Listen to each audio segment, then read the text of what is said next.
কি নাম বলো তোমার? কুশল কর্মকার। কুশল কর্মকার। আচ্ছা,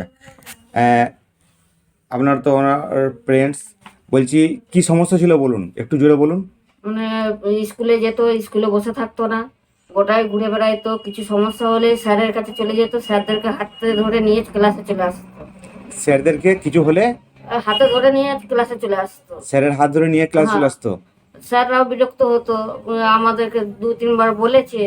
সেই জন্য আমরা ফোন থেকে দেখলাম যে না, এরকম সমস্যা আর হতে কি পারে। কি আর কি কি সমস্যা করতো স্কুলে? স্কুলে অন্যান্য ঘরেও ওইরকম অন্যান্য ছেলেদের সঙ্গে, বন্ধুদের সঙ্গে কিরকম ব্যবহার করতো? জড়িয়ে ধরা, মানে ঠেলে দেওয়া, এইগুলা। মারপিট করতো না, শুধু জড়িয়ে জড়িয়ে ধরো, ছিল না, ছুটে বেড়াতো। ছুটে বেড়াইতো। হ্যাঁ, স্কুলে স্কুলে এক জায়গায় বসতো না, শুধু ছুটে বেড়াতো।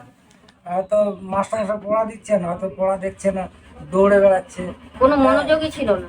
ক্লাস ছেড়ে চলে আসছে বাইরে, এরকম ব্যাপারটা ছিল। ক্লাস চলতে চলতে বাইরে চলে আসছে? বাইরে চলে আসতো। আচ্ছা এখন ওষুধ খাওয়া। আচ্ছা, তারপরে মাস্টাররাও 2-3 বার আপনাদেরকে বলেছিল যে complain এরকম করেছিল আমাদের। কমপ্লেন করেছিল? হ্যাঁ, আমাদেরকে বলেছিল যে মানে কোনো সমস্যা আছে নাকি, ওইটাও জিজ্ঞাসা করেছিল হ্যাঁ মাস্টাররা। হ্যাঁ। তা আমরা তো জানি না কি বলছে সমস্যা মাস্টাররা, আছে। কি বলছিল ঘটনাটা, যে কি বলছে? বলছে কিছু সমস্যা আছে কি ব্রেনের, আমি জানি না তখন যে ব্রেনে কিছু সমস্যা হতে পারে। হ্যাঁ। তা আপনার কাছে এসে জানতে পারলাম। আচ্ছা, দিয়ে তারপরে এই সমস্যাগুলো ছিল, মানে কোনো জায়গায় স্থির থাকতো না? না, বাড়িতে কিরকম থাকতো, কি করতো? বাড়িতে ওই লাফা ঝাপা, দৌড়ে বেড়ানো, এইদিকে যাওয়া ওইদিকে যাওয়া, মানে এক টাইম বসে থাকতো না। এক টাইম বসে থাকতো না। না? আচ্ছা, তো আপনারা তো বোধহয় অ্যালোপ্যাথি ডাক্তার একবার যোগাযোগ করেছিলেন, হ্যাঁ, কি বলেছিল ওখানে? ওটা কাউন্সিলিং করাতে বলেছিল। মানে চিকিৎসা কিছু চিকিৎসা কিছু নয়, কাউন্সিলিং।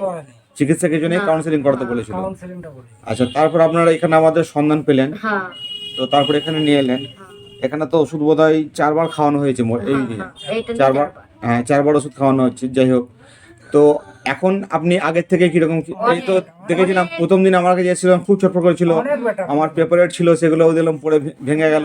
যাই হোক, বাচ্চা ছেলে, ঠিক আছে, ওটা কোনো ব্যাপার নয়। আমি ওর বলতে চাইছি যে মানে ওর বিহেভিয়ারটা কেমন ছিল সেটা, আমার পেপারের ভেঙে টেঙে দিল। আচ্ছা, তো এখানে 4 বার যে ওষুধ খাইয়েছেন, এখন 4 বার ওষুধ খাওয়ার পরে এখন কিরকম বুঝছেন? এখন অনেক সুস্থ আছে। মানে মাস্টাররাও নাম করছে যে না, ঠিক আছে, বসে থাকছে ক্লাসে, বাইরে বেরোচ্ছে না। এখন ক্লাসে বসে থাকে, হ্যাঁ, টিউশনি মাস্টারও নাম করছে যে না, পড়াশোনা মন দিয়ে করছে, পড়াশোনা মন দিয়ে করছে।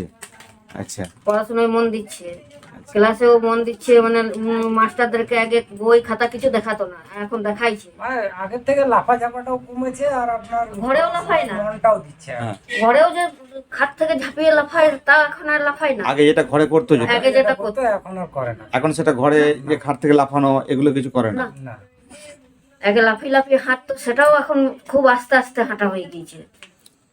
এগুলোকে হাইপার অ্যাক্টিভ চাইল্ড বলে, মানে খুবই উত্তেজনা প্রবণ, সব জিনিসে আগে ভাগই, মানে সব কিছু ছুটে বেড়ায়, মানে স্থির থাকতে পারে না, সবসময় মানে কিছু না কিছু করতেই থাকে, হ্যাঁ, হাইপার অ্যাক্টিভ চাইল্ড যেটা বলে। তো এটা তো অ্যালোপ্যাথিতে ট্রিটমেন্ট সেরকম কিছু হয় না, ওরা কাউন্সিলিংয়ের জন্য বলে যে বোঝাবেন, এইভাবে থাকবে, ওর কথা মতো চলবেন, এরকম করে কাউন্সিলিংয়ের কিছু কিছু সাজেশন দেয়। তো সেটাতে সেরকম কাজ সেরকম কিছু হয় না, কিন্তু হোমিওপ্যাথি মেডিসিনে এগুলোতে ভালো রেসপন্স পাওয়া যায়, যেটা আপনারাও প্রথমে এসেছিলেন। আচ্ছা, আপনারা যখন প্রথম এখানে এলেন তখন সন্ধান কোথায় পেলেন? আমি ফেসবুক।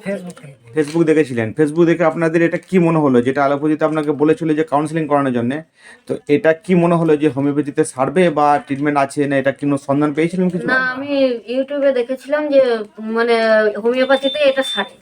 ইউটিউবে আপনি সন্ধান পেয়েছিলেন যে হোমিওপ্যাথিতে এটা সারে, তো তারপর আপনি হোমিওপ্যাথিতে কোথাও দেখিয়েছিলেন? না, কেন দেখাননি কেন তখন?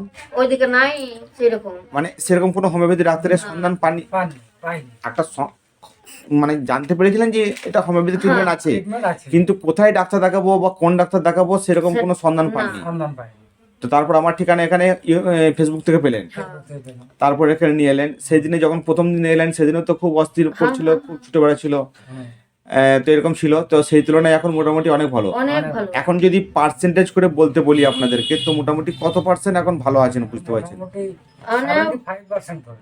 75% এখন ভালো আছে। 4 বার ওষুধ খেয়েছে 4 মাসে, হ্যাঁ। তো 4 মাস ওষুধের মধ্যে 4 মাসের মধ্যে 75% এখন প্রোগ্রেস ভালো আছে। এখন 20% এখানে যে এইভাবে এখন দিয়ে চুপচাপ বসে আছে, চকলেট খাচ্ছে এখন, ঠিক আছে, কিন্তু আগেতে এই জিনিসটা না, ভাবাই যেত না, মানে সব সময় ছোটাছুটি। চকলেট খেতে খেতেও দৌড়াইতো। হ্যাঁ। খাবার খেতে খেতে ওইখানে বসেই রাখতে সেটা পারতাম না, আপনিও দৌড়াই প্রত্যক্ষদর্শী, খাবার আপনিও খেতে তো খেতে? বলেছিলেন। মানে লাফাচাপা করতো, বা এইখানে বসে আছে ওইখানে চলে যাচ্ছে এইরকম। হুম, মানে কোনো জায়গাতেই স্থির নেই, না। সব সময় ছুটে বেড়ায় সব সময়। প্রথম এখন তো যেমন দেখুন এখানে বসে আছে কন্টিনিউ 15 মিনিট হয়ে গেল, প্রথমে যখন এলাম ওখানে তখন আপনি তো দেখলেন কিরকম করছে। আমি যখন দেখলাম আমার পেপার ওয়েটে নিয়ে এসে ওকে ফেলে দিল, ভেঙে দিল। তাহলে আচ্ছা, তো এখন তো এখানে চুপচাপ আপনাদের মধ্যেখানে বসেই আছে, তো বসেই আছে হ্যাঁ। মানে চুপচাপ একদম। বাড়িতে এরকম শান্তশিষ্ট। আর যেটা বলছেন আগে বাচ্চাদেরকে, অন্য বাচ্চাদেরকে ধরতো টিপে টিপে, তাদেরকে জ্বালাতন করতো, না এখন আর ওইসব করে না। এতটা করে এখন আর এরকম কিছু করে না।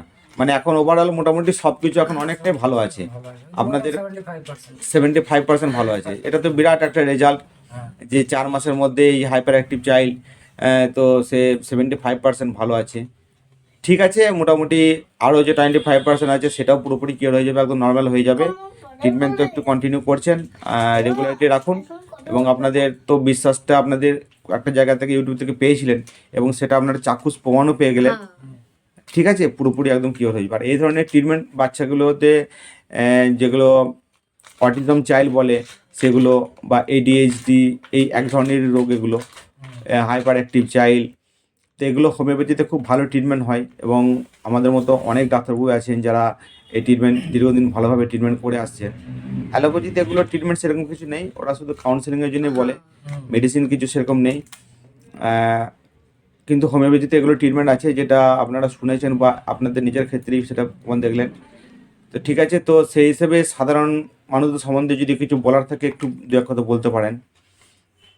না, যদি কেউ থাকে সেরকম, যদি কারো প্রবলেম থাকে কোনো বাচ্চার, আপনারা আসবেন, এসে দেখাবেন।